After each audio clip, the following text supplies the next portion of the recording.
ostatnio zrobiłem traskę, ten zawias nie będzie pracował. Mam teraz na przykład porównanie z MTEK-iem, na co warto zwrócić uwagę. Dłużej na niej jeżdżę, tym bardziej mi się podoba. Ale dawno nie jeździłem, będą ze 4 dni. Ostatnio jeździłem w środę, dzisiaj jest poniedziałek. Fajny GS-ik, co? Jak już będę starym dziadem, to też sobie takiego kupię. Chociaż nie wiem, czy będę do ziemi dosięgał na GS-ie, szczerze mówiąc. Ale mi tego brakowało! O Jezu! Od razu mi lepiej. Próbowałem nagrać film o moim motocyklu. Ja już mam drugi sezon, tą Hondę, i przejechałem na niej jakoś 15 000 kilometrów, coś koło tego. Może zrobię 3 wady, 3 zalety. Już się do tego zabierałem, więc mam w głowie mniej więcej ułożone te 3 wady, 3 zalety. To, co się zawsze mówi, jak się mówi o tym motocyklu, to to, że on jest taki uniwersalny, że jak na sporta to jest mega wygodny. No i faktycznie mogę się pod tym podpisać. Nawet na teście długodystansowym ostatnio zrobiłem traskę 400 km i szczerze mogłem jechać dalej bez problemu. Także Honda jest naprawdę wygodna. Mocy mam wystarczająco. Ja tą trasę zrobiłem z plecaczkiem i no fakt faktem, jak się jedzie z plecakiem, to zwykle trzeba zredukować o jeden bieg więcej, jeżeli chce się wyprzedzać, ale jest wystarczająco tej mocy. Prowadzenie, kurwa, to jest największa zaleta tego motocyklu. On się tak wspaniale prowadzi, jeździ sam, w zakręty wchodzi sam. Wystarczy spojrzeć, pomyśleć i on skręca. Jest taki sztywniutki, twardziutki w zakręcie. Tylko jak, nie wiem, czy chcecie kupić, czy może już macie, zwróćcie uwagę na to, czy zawias jest w dobrej kondycji, czy jest w dobrym stanie. No one już swoje lata mają, nie? Jak jest olej niewymieniony albo tuleje wyruchane, to ten zawias nie będzie pracował tak, jak powinien pracować. Ja na przykład, jako że to mój pierwszy... O Jezu, jaki kolejny! Jako że to mój pierwszy duży motocykl, trochę wiedziałem, na co zwrócić uwagę, trochę nie. O ile z zewnątrz motocykl był w dobrym stanie, nie było śladów szlifa, ogólnie jest mega zadbana, wcale nie wygląda, jakby miała 20 lat, no to tak zawieszenie z przodu było trochę wydymane i musiałem zrobić pełny remont razem z wymianą lag, bo już miały takie żłobienia, że ta regulacja i te ciśnienia, nieważne. Ale tupsko było mu widać. Dziadek. Co jeszcze? Chodzi o charakterystykę tego silnika. To jest bardzo dobra 600 na pierwszy motocykl, bo ona w bardzo przewidywalny i liniowy sposób oddaje moc. Tak naprawdę do 6-7 tysięcy obrotów jest mega przewidywalna i nie zrobi ci niespodzianki, nie zdziwisz się, nie przestraszysz się. Mam teraz na przykład porównanie z MTEK-iem. Mój ziomek kupił MTEK-a i tam trzeba uważać, bo moment obrotowy z dołu jest bardzo duży. Na śliskim można się zdziwić już na samym początku, można złapać uślizg tego koła z tyłu. Trzeba uważać, serio. Ja nie miałem nigdy takich problemów z moją cyberką. Może przejdę już do wad.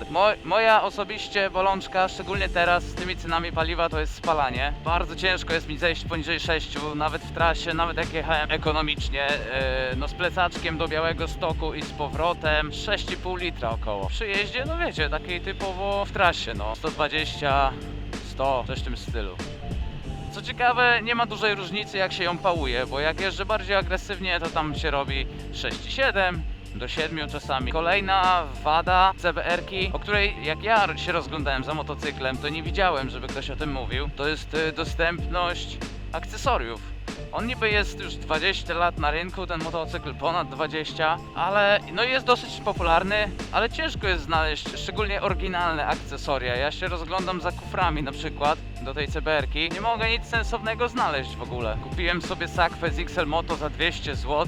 To był najgorszy zakup mojego życia. Sakwy są chujowe, klamry mi się połamały na pierwszym tripie. Ciągle nie mogę wymyślić jakiegoś dobrego sposobu, żeby je zaczepić na tym motocyklu. Strasznie porysowały mi boczki tu, w tym miejscu. No i tak, no słabo. A nie lubię z plecakiem jeździć bardzo. To już dosyć kwestia indywidualna, ale wydech w tym motocyklu tak naprawdę nieważne, co się założy, i on nie będzie brzmiał jakoś nieziemsko, niesamowicie. Ja widziałem taką M4 z Akrapowiczem i to nie takim z AliExpress, tylko prawdziwym. I z ręką na sercu mogę powiedzieć, że brzmiało identycznie do mojego. Ja mam jakiegoś Sebringa założonego z tyłu, nie wiem co to jest nawet.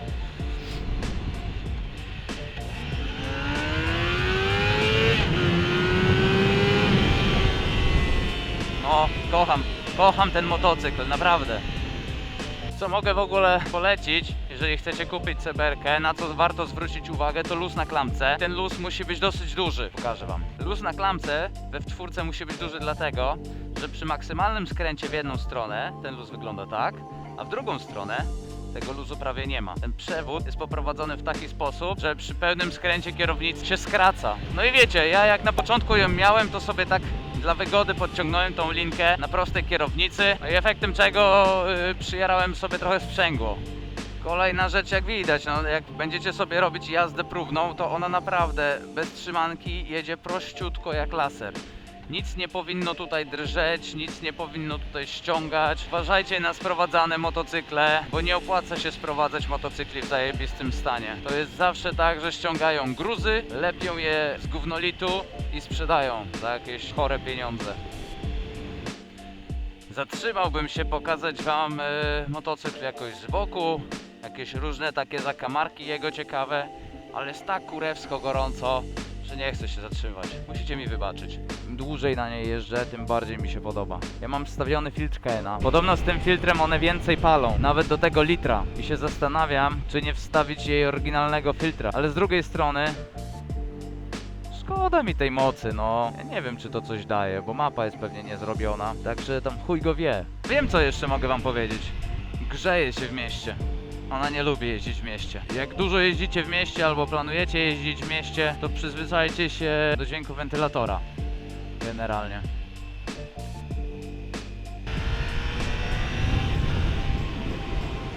Jezu, zobaczyłem niebieskie światło w lusterku. Już miałem najczarniejsze myśli. No, dobra. Żegnamy się.